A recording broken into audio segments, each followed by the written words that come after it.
श्रीरामपूरमधल्या शेतकऱ्यांनी आंदोलन केलं आणि ते आता चिघळण्याची शक्यता आहे। गेल्या अनेक तासांपासून शेतकऱ्यांकडून ठिय्या आंदोलन केलं जात आहे। ठोस निर्णय घ्या अन्यथा आंदोलन सुरूच ठेवणार असा पवित्रा या शेतकऱ्यांनी घेतलेला आहे। सरकारला इशारा दिलेला आहे। शेतकरी संघटनेचे राज्य उपाध्यक्ष ॲडव्होकेट अजित काळे यांच्याशी या सगळ्या संदर्भात आमचे प्रतिनिधी जयेश सावंत यांनी संवाद साधलेला आहे। बघूया। आंदोलन आता कशा रूप घेत आहे आपण आता त्या संदर्भात चर्चा करत आपल्या सोबत आहेत शेतकरी संघटनेचे राज्य उपाध्यक्ष ॲडव्होकेट अजित काळे। काय एकंदरीत मागणी आहे, काय सरकारकडून काही याचा पाठपुरावा केला गेलाय का आपल्या आंदोलनाची दखल घेतली? गेल्या 107 वर्षापासून आमचा हा संघर्ष आहे। खऱ्या अर्थाने ज्यावेळेस उच्च न्यायालयात त्याच्या संदर्भात याचिका आणली त्यावेळेस सरकारची भूमिका अशी होती की या जमिनी आमच्या आहेत, सरकारचा याच्याशी संबंध नाही।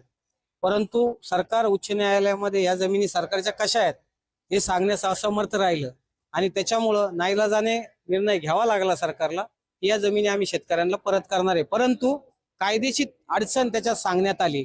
उच्च न्यायालयापुढे आम्ही ही सगळी मांडणी केल्यानंतर न्यायालयाच्या निदर्शनास आणून दिलं की कायदेशीर अडचण जी आहे ती दूर होऊ शकते। सरकारची जर भूमिका जमिनी परत करण्याची असेल तर आपण निर्देश द्यावेत। उच्च न्यायालयाने तसे स्पष्ट निर्देश दिले की या जमिनी शेतकऱ्यांना परत करा।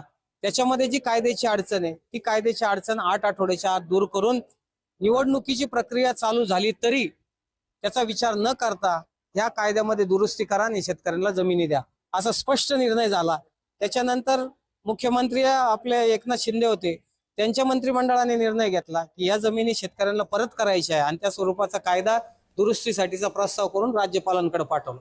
दुर्दैव असं आहे की गेल्या 1.5 वर्षापासून ही फाईल राज्यपाल महोदयांकडे प्रलंबित आहे। राज्यपाल महोदयांनी का फाईल अडवली मला माहित नाही, मला एवढं राजकारण कळत नाही, पण मात्र एक निश्चितच आहे की याच्यामध्ये काहीतरी अडचण आहे। या आंदोलनाची व्याप्ती दिवसेंदिवस वाढणार असून या संपूर्ण गोष्टीला सरकार जबाबदार असेल असा इशारा शेतकरी नेते अजित काळे यांनी दिलाय। जय सावंत, जय महाराष्ट्र न्यूज करता, श्रीरामपूर, अहिल्यानगर।